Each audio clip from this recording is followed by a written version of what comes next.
premier but de cette partie. Première mi-temps, c'était à la 11e minute. C'est Dieu merci Mbokani qui se retrouve à la descente de ce ballon mal géré par Pinkston. C'est 1-0 malgré que le gardien de United touche ce ballon. Tom Meuters effleure ce ballon, un pied droit, mais ça rentre dans le but. 1-0. Le Standard est donc lancé, comme le dit Michel Prudhomme à l'instant.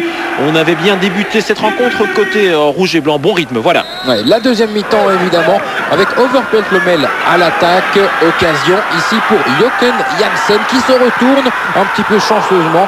Et la déviation du gardien Aragon Espinosa, attentif sur sa ligne, irréprochable ce soir. La première occasion de la deuxième mi-temps, elle est pour Lommel. Du côté du Standard, réplique à la 57e minute avec ce ballon. C'était Dufer qui avait trouvé Dante sur le côté gauche. Involontairement, on le reprécise. Mbokani est là. On voit que Dante est seul.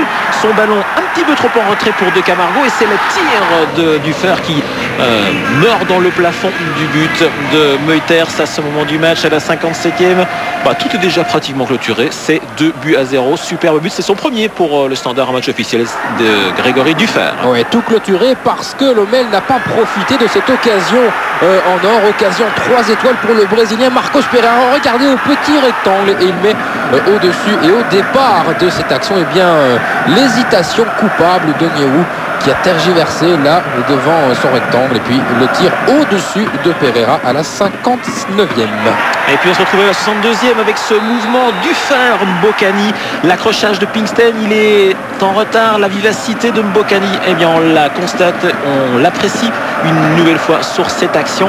Pinkston trompé, autrement dit, penalty. Dante s'élance, c'est le 3-0. Ballon dans le plafond du Brésilien, c'est 3-0 au marquoir. Et à ce moment-là, tout le monde a eu l'occasion de participer un petit peu à la fête. Michel Prudhomme effectuera par la suite ses premiers changements. Alors le Standard toujours à l'attaque, c'est 3-0, mais les Rouges continuent avec ici ce centre pour la tête du défenseur américain Onyewu, mais bien capté par le gardien adverse Meuters. Le centre, il était de Defour. De l'autre côté, on se retrouve à la 79e, à la 75e, pardon. Y a-t-il eu pénalty sur cette action? En tout cas, l'arbitre, M. Breda, lui, n'a pas bronché la poussée peut-être de Dante sur Pereira.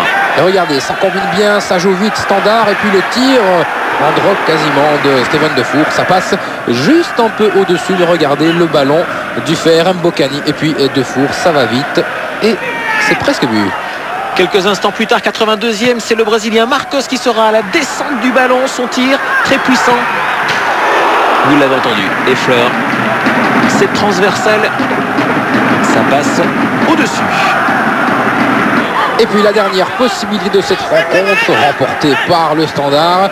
Occasion pour les Limbourgeois, ce tir de Vrare à côté du but. On revoit ici encore une fois le tir à une vingtaine de mètres du but. 3-0, score final et qualification. On termine avec le Brussels, 14e de la Division 1 qui accueillait vendredi soir Oud-Heverlee-Louvain, second de la Division 2. Il faut attendre la 47e minute pour voir la première action dangereuse qui se ponctue par ce but de Zola. 10 minutes plus tard, les Louvanistes qui avaient déjà éliminé le Brussels de la Coupe la saison dernière égalisent grâce à ce but de Bagdad. C'est 1-1.